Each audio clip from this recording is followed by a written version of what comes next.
Bonsoir à tous et bienvenue sur Auteur en live. Donc ce soir c'est Géraldine que nous allons écouter. Donc du coup Géraldine, je te laisse te présenter. Bonsoir à tous, donc je m'appelle Géraldine Sommier-Mégros. Voilà, c'est mon nom et c'est le nom sous lequel j'écris également. Donc j'ai 47 ans, je suis née en Creuse, pour ceux qui savent où c'est, voilà, petit département au centre de la France, et j'habite en Isère maintenant. Je travaille dans la navigation aérienne à l'aéroport de Lyon-Saint-Exupéry. C'est un métier voilà, qui est très technique, très ancré dans l'action en temps réel, et c'est vrai que bah, moi j'ai besoin de créer en parallèle. Je suis une grande rêveuse, je l'avoue. J'ai besoin de m'évader et cette évasion, bah, elle se fait beaucoup à travers les livres, donc ceux que je lis et bah, ceux que j'écris. D'accord. Voilà pour la petite présentation pour commencer. Et depuis combien de temps écris-tu? Alors en fait, j'ai commencé toute gamine déjà. En fait, j'aime bien, j'ai toujours aimé jouer avec les mots. Donc j'écris beaucoup de poésie, je passais des heures à me triturer la cervelle pour trouver les rimes adéquates, ça me plaisait beaucoup, ça me plaît toujours d'ailleurs, je continue à écrire des poésies de temps en temps. Voilà, j'écrivais aussi des petites nouvelles, des petites pièces de théâtre avec deux, trois personnages. Voilà, j'aimais bien inventer des histoires. J'étais pas dans le mode roman à l'époque, le déclic s'est fait plus tard, en fait, quand j'étais déjà adulte. En fait, ce déclic, il a été fait, ouais, c'est quand ma grand-mère maternelle, à la fin de sa vie, tout d'un coup, elle s'est mise à me parler de la vie qu'elle avait menée pendant la Seconde Guerre mondiale. Elle m'a montré les lettres qu'elle avait gardées, que son mari, donc qui était resté prisonnier pendant toute la durée de la guerre, lui avait envoyées. Et bah, voilà, ces 6 années tu sais, de solitude, de peur, d'absence, ça m'a vraiment émue. J'ai eu envie d'écrire là-dessus. Faire non pas un album souvenir, mais un roman souvenir, voilà. Donc j'ai fait des recherches, j'ai un peu romancé, ça m'a beaucoup plu.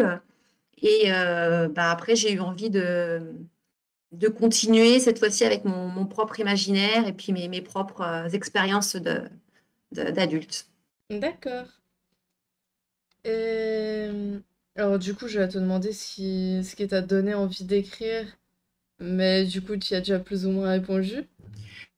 Ouais, bah, en fait, peut-être pour approfondir ça, c'est vrai que il y a deux choses. Il y a vraiment ce plaisir d'écrire, d'inventer des histoires. J'aime bien ça. Et puis, je considère aussi l'écriture comme un moyen aussi de m'interroger, voilà, sur les sujets qui m'interpellent ou d'extérioriser éventuellement des peurs que je peux avoir, il y a des thèmes comme ça qui reviennent un peu dans mes livres sur les enfants qui vont quitter le nid familial, par exemple, qu'est-ce qui va se passer après, des relations dans la famille, et puis bon, des thèmes plus universels comme la violence conjugale, ce genre de choses.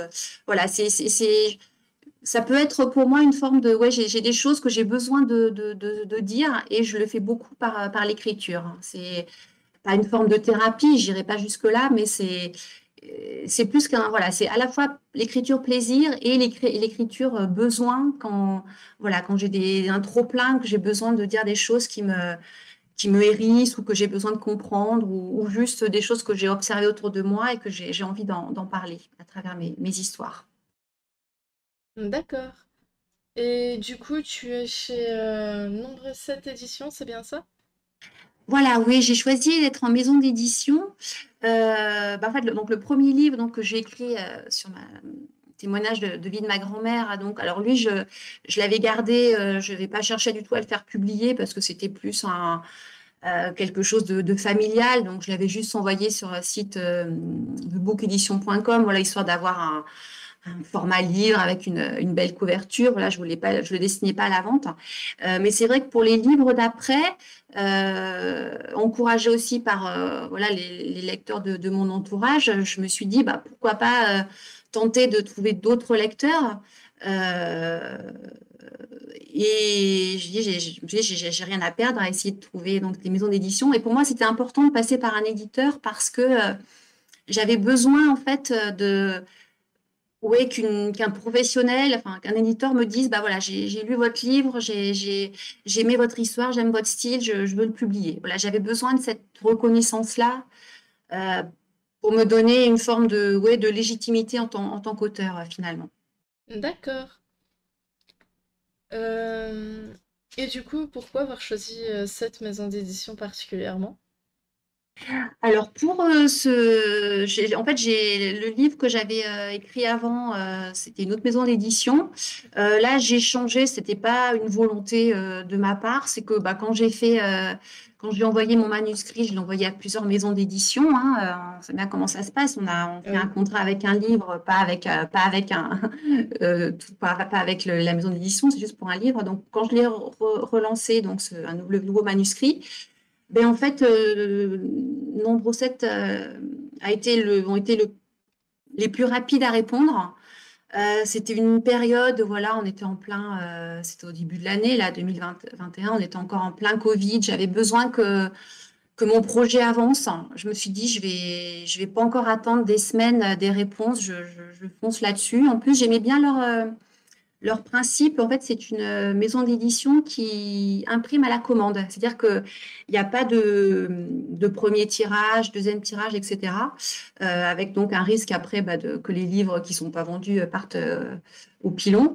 C'est à la demande. Je trouvais ça intéressant. Je me suis dit, bah, allez, je me lance. J'avais envie de voir une autre forme d'aventure. Et je veux dire, ces maisons d'édition, bon, elles se valent un peu toutes les unes les autres. Hein. Il y a quand même l'aide, elle est là pour la mise en page, tout ce qui est graphisme, couverture, etc. Après, pour le service après promotion, j'avoue qu'il y a quand même beaucoup de travail qui est à faire par l'auteur. Donc finalement, moi, j'avais envie de me lancer, d'avancer dans mon projet de livre. Ouais. Et du coup, quel genre écris-tu le plus? Alors, ça c'est une question un peu piège parce que bon, alors le premier roman donc que j'ai écrit pour ma grand-mère, donc ça c'était roman historique. Après donc les livres suivants, c'est plus des romans contemporains. Après, les mettre dans une case, c'est un petit peu réducteur parce qu'en fait, dans mes livres, donc, il y a une enquête policière. J'aime bien les intrigues, hein, les énigmes. J'ai été nourrie au roman d'Agatha Christie dans mon enfance. Donc, quand le lecteur, voilà, il se retrouve avec plusieurs suspects un peu menés en bateau jusqu'au dénouement final, souvent inattendu d'ailleurs. Donc, j'avais envie de remettre ça dans mes livres. Mais en fait, ce sont des enquêtes voilà, qui sont toujours secondaires par rapport à mon histoire principale. D'ailleurs, les enquêteurs ne sont pas des personnages principaux, ils sont là, mais voilà, ce ne sont pas les héros, loin de là. Et en fait, l'enquête va me servir un peu de tremplin pour raconter d'autres histoires, d'autres secrets à découvrir. Donc, du coup, le genre serait un peu, je dirais, entre policier, roman psychologique, fiction sociale. Voilà, je ne peux pas vraiment dire que policier parce que ça serait, à mon avis, un peu réducteur. D'accord. Voilà, je ne sais pas si, si c'est clair. Bah moi ça me va. Et du coup, bah, je vais te laisser nous présenter ton roman quand le coq ne chantera plus. Donc, Le coq ne chantera plus, donc voilà, qui est sorti donc il y a à peine un mois. Donc, c'est un livre qui parle de résilience, d'amour filial et d'amitié, surtout d'amitié refuge entre deux femmes. Donc, Célia, d'un côté, qui est battue par son mari et bah, qui, quand son mari se fait assassiner, va avoir peur d'être accusée de l'avoir tué. Forcément, elle possède un mobile de poids. Et puis, donc, à ses côtés, on va retrouver Faustine qui elle est vraiment donc le personnage principal de mon histoire et qui, Faustine, elle subit une autre forme de violence au sein de sa famille, c'est qu'en fait, c'est son isolement. En fait, son mari et son fils de 14 ans donc, sont liés entre eux par une passion très forte, la passion du VTT de descente, qui est une passion très exigeante. Que Faucine n'arrive pas à partager, elle n'arrive pas à les suivre parce que voilà, elle a fait une mauvaise chute de vélo, donc elle ne peut plus les suivre, donc elle se retrouve complètement isolée et elle en souffre beaucoup. Donc je voulais m'interroger là-dessus. Donc, en fait, le point de départ de l'histoire, ça a été, c'est parti d'une volonté de ma part d'assouvir, je dirais, une forme de justice vis-à-vis des violences conjugales. Je me suis dit que bah, sur le papier, au moins, je pourrais faire en sorte que le mari brutal, cogneur de sa femme, se fasse assassiner.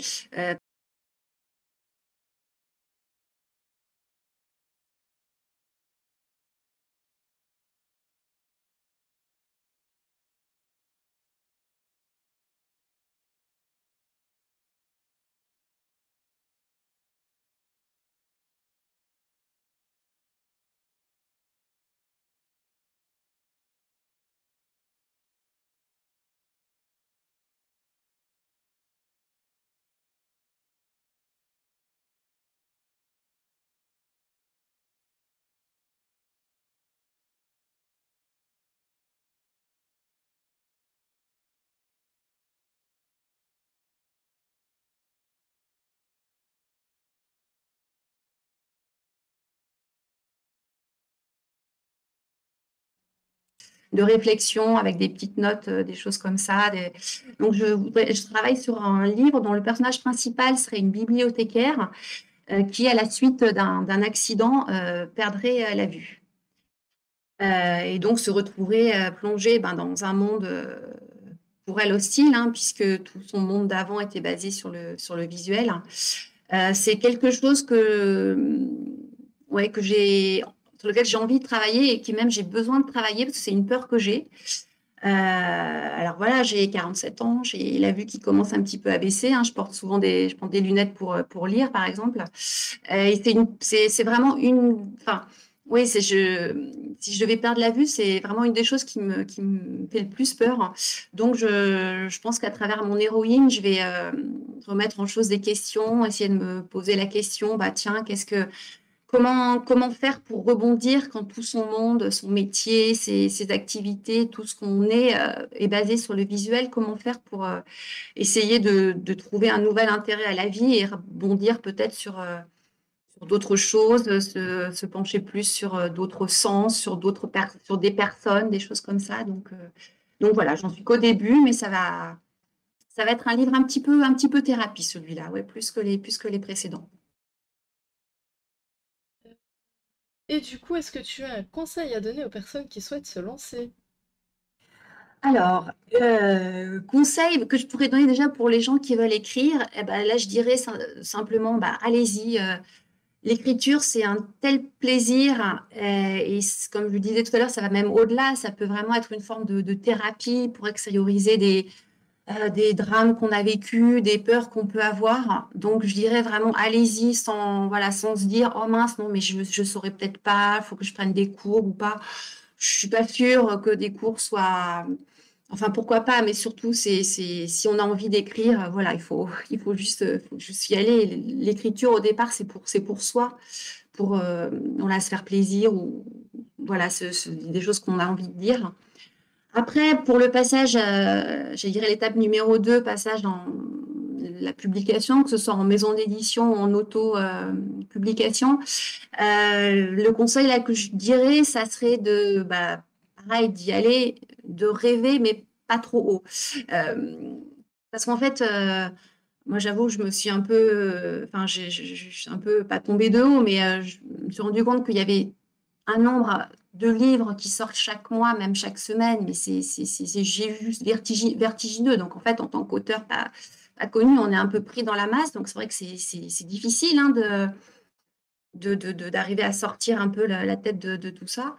Et puis, il y a un autre point auquel je ne m'attendais pas, j'avoue, je pensais que voilà, dans mon entourage, que ce soit au travail ou même dans le village où je suis, je me disais, bah voilà, les gens ils me connaissent un peu de vue, je vais leur parler de mon roman, ça va les intéresser. Et en fait, il y en a beaucoup.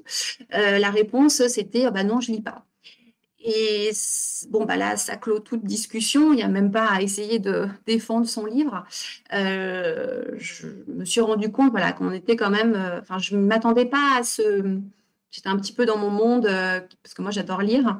Je ne m'attendais pas à ce qu'il y ait autant de personnes qui, bah, soit ne lisent pas du tout. C'est vrai que je ne m'attendais pas à ça. Je pensais à des gens, voilà, éventuellement qui liraient pas de façon régulière, juste de temps en temps, ou dire, oh bah tiens, bah oui, bah moi je vais attendre les vacances pour lire. Ça, c'est quelque chose que je m'attendais plus à ça. Mais ce non catégorique, ah, je lis pas du tout, du tout, du tout, là, c'est vrai que ça m'a un peu surprise. Donc, pour en conclure sur le conseil que je dirais, voilà, c'est que bah, d'écrire, d'essayer de publier en ayant quand même ces deux idées en tête, que ça va pas être facile, qu'il va falloir il y a beaucoup d'offres de livres et bah, une demande pas forcément à la hauteur de ce qu'on pourrait espérer. Voilà. Et je rajouterais du coup dans la même lignée qu'il faut pas pas lâcher en fait. C'est pas parce que le premier se Non, vend pas que les prochains ne se vendront pas.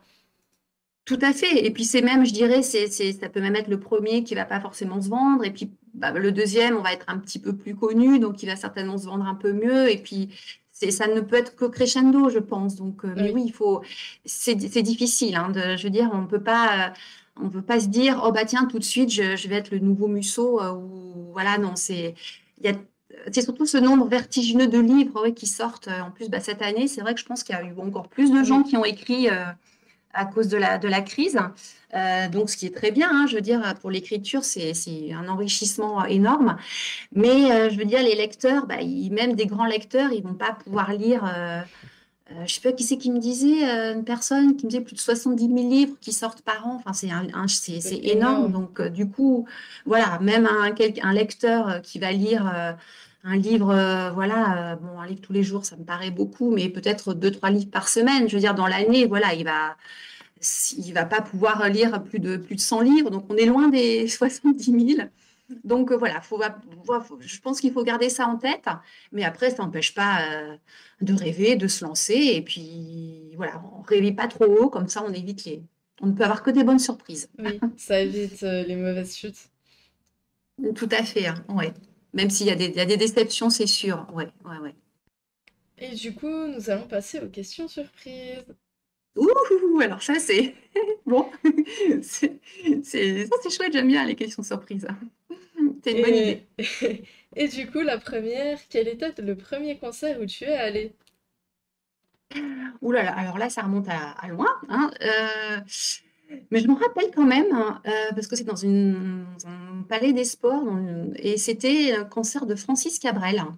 Pas forcément un chanteur que j'apprécie plus que ça, mais en fait, c'était une occasion, j'y suis allée et j'avais bien aimé, d'autant plus que j'avais adoré, là, il y avait je me rappelle très bien, c'est marrant que je me rappelle de ça, il y avait des jeux de scène, enfin, avec les lumières, il avait réussi à mettre avec des fleurs, des roses, des violets, j'avais trouvé la partie visuelle très, très, très belle et je m'étais dit, ah, en concert quand même, ça le fait.